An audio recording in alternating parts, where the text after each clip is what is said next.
Welcome, and today we're taking a look at Ferrari and why having $50 million in the bank still makes you a nobody to their sales team. Welcome to the world's most expensive rejection letter.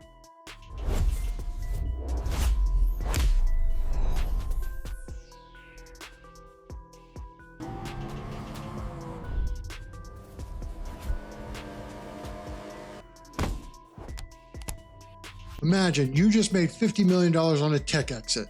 You got the house, you got the watch, and now you want the crown jewel, a Ferrari SF90XX. You walk into the dealership with enough cash to buy the entire building. The salesman doesn't even offer you a water. Instead, he wants to see your social resume.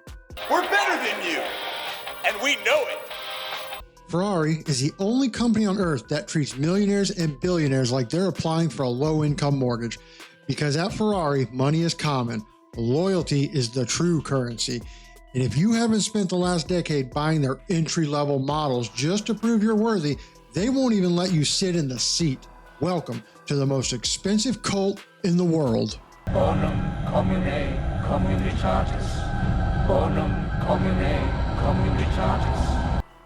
Most companies wake up every day trying to sell as many units as possible. Ferrari, on the other hand, wakes up trying to sell exactly one less than what the market demands. This is their own Enzo principle. In 2026, the global billionaire population has spiked, but Ferrari's production numbers have stayed stubbornly low. Why? Because they aren't selling cars. They are selling admission. If you buy a Mercedes, it can lose 10 to 20% of its value the moment it is driven off the lot, and up to another 20 to 30% within the first year. This is called depreciation. Every car has it, but the amounts of depreciation vary. The moment you sign for it and you drive it off the lot, depreciation hits. But if you're allowed to buy a limited edition Ferrari, one of those top models, you can make up to $500,000 the moment you sign the papers. That instant equity is the hook that keeps the world's richest people begging for the chance just to spend their money. This is the success breakdown of their sales funnel. You don't just buy a V12 limited edition. You earn it through a process called allocation. To get the good cars, you have to buy the bad ones first.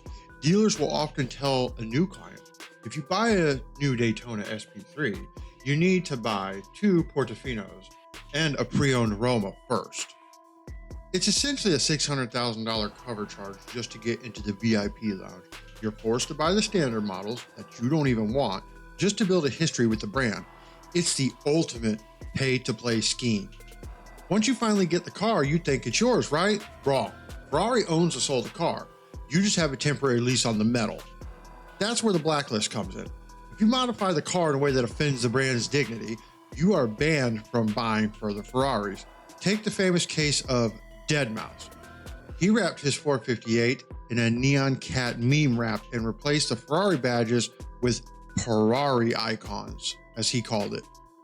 This is bothering me. We're talking about neon cat, the meme, N-Y-A-N, not N-E-O-N, okay? The neon cat meme is this thing that started back in 2011, and it's just been this ongoing thing, okay? I can't get this far off track over this. Ferrari sent him a legal team faster than that car's 0 to 60 time, okay? They claimed trademark infringement because the badges were changed. They didn't care about the rap as much. They really just wanted him out of their Ferrari club. Get out. It didn't stop there. I mean, just look at Justin Bieber. Reportedly, don't know how true it is, he is blacklisted from buying Ferraris for a number of reasons, starting with he lost the car. Dude, where's my car? Where's your car, dude? Yeah, he misplaced his Ferrari 458 Italia. Okay, but that wasn't the only thing they were upset about. He modified the car, he put a wrap on it, changing the color, and then he also put a Liberty Walk wide body kit, which Ferrari said altered the fenders of the car as well, and he tried to auction it off for charity within the first year of having the car and did not inform Ferrari. So they were upset about all of this. And reportedly, he is blacklisted from ever buying another Ferrari, at least from them or certified dealerships. And then that kind of brings into the next point of Ferrari's flipping rule, right? So they went after Justin Bieber for selling the car within the first year. Well, when you buy a Ferrari, they make you sign a right of first refusal contract, which means if you try to sell the car within the first 6, 12, or 18 months for a profit, they will sue you for the difference and put you on a permanent no Ferrari list. Now, the control doesn't stop with new cars. It extends to the old ones through a department called Ferrari Classiche or Classic.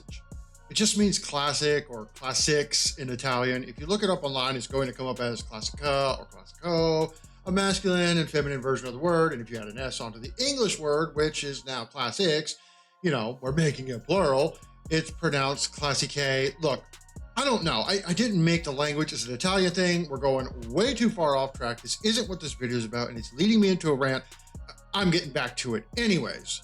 So if you're going through this Ferrari Classic program of theirs and you have a vintage Ferrari, and it doesn't have the Red Book certification from Maranello, if you don't know what Maranello is, it is the city in Italy where Ferrari is from, which started in 1939. There. You also picked up a small history lesson as well, so let's get back to it.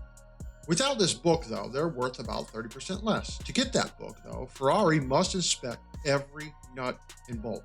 If they find an unauthorized part or even a superior modern one that makes the car safer or faster, they will force you to buy the original part to maintain the car's purity. And let's face it, those parts are wildly overpriced.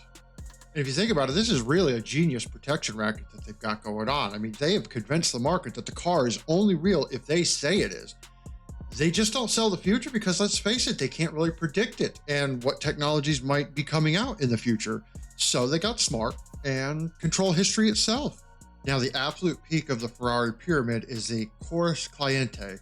Basically, Ferrari sells what they call the XX cars. It's their track-only monsters, and the prices range wildly, okay? And here's the kicker about this program is you do own the car, but you don't.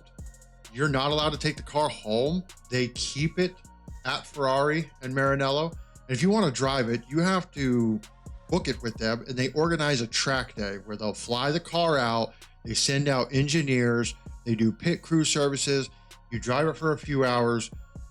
Basically, you're paying upwards of millions of dollars for a car that you can't put in your own garage. You're essentially paying a multi-million-dollar storage and maintenance subscription for a car you think you own on paper, but in reality, Ferrari owns it. It's the ultimate expression of corporate dominance, and it's on the screen. I've typed it out. You can type it in to Google. Go look it up for yourself. I don't want to get too crazy over this because Aston Martin does something very similar to this. It's called the Aston Martin Valkyrie LM. Basically, it's a limited car, a hypercar that's track only. They do essentially the same thing. So it seems to be something that these companies are just doing now when you have that level of money. So Ferrari has mastered one thing that every other brand is way too scared to try, okay? And that's aggressive disdain.